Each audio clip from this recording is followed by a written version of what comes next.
Difficult conversations are an inevitable part of leadership and management.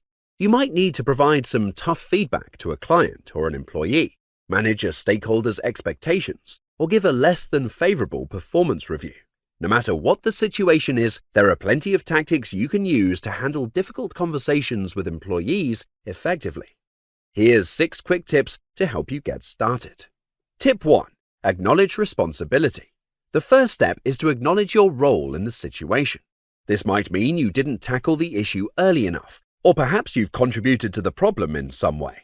This is a vital first step because it can help prevent the employee from getting defensive and ensures your conversation starts on an equal footing.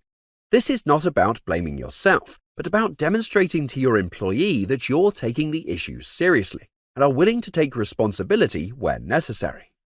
For example, if the problem is an employee constantly missing deadlines, you might begin by admitting that you should have addressed the problem sooner before it became a habit. This sort of honesty can be disarming and encourages open communication from the start. Tip 2. Define the outcome. You must define the outcome you want from the conversation from the outset. This goal acts like a compass, steering your conversation in the right direction, particularly when feelings might get heated. It's the anchor that stops the chat from going off track into unproductive areas. For instance, if you're talking about an issue where your employee's performance isn't meeting expectations, the outcome you're aiming for could be a clear action plan for improvement, along with a shared understanding of what doing a good job looks like. With this goal set clearly at the beginning, both you and your employee know what you're aiming for and what you hope the conversation will achieve. Tip 3. Be specific. During difficult conversations, the more specific you can be, the better. For your employee to change their behavior, they must understand how they could have improved in specific scenarios. Rather than focusing on an individual's personality or certain traits, concentrate on facts and examples. By doing this, you will also help to keep any personal biases at bay. A great tip for how to give specific feedback is to use the phrases, "I noticed that," followed by, "and I was wondering." For example, you could say, "I noticed that in our last team meeting when you were presenting the monthly sales report, you seemed a bit unprepared and stumbled over some of the figures, and I was wondering if you would find it helpful to have more time to prepare for the presentation." Tip 4. Actively listen. When giving feedback, it's important that you also actively listen to your employee's perspective. It's helpful to summarize out loud what the other person is communicating. That shows you're listening and can also help clarify any misunderstandings. This doesn't mean you have to agree with them, but merely acknowledging their viewpoint can help them feel heard and understood, which can diffuse tension and encourage openness.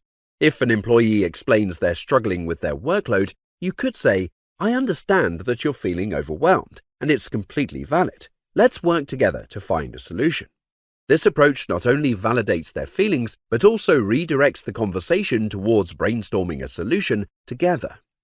Tip 5. Restate the outcome. One great technique when conducting difficult conversations is to continually restate the outcome. This tactic helps to keep the conversation on track and focused on solutions rather than problems. It's easy for a conversation to get sidetracked, especially when emotions are running high. By restating the outcome, you can bring the conversation back on track and refocus on the solution.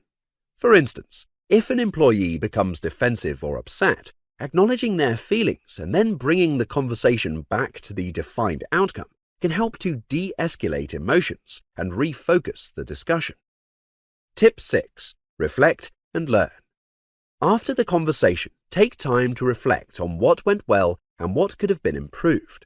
This can help you better handle similar situations in the future. Mastering difficult conversations requires courage, empathy, and patience. It is a skill that can be developed over time and with practice. By reflecting on what worked and what didn't, you can ensure that your difficult conversations are productive, respectful, and will always lead to positive outcomes.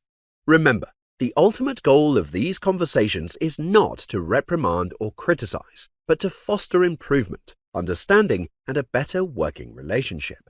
By approaching these conversations with a positive mindset, you'll find that they will become easier over time.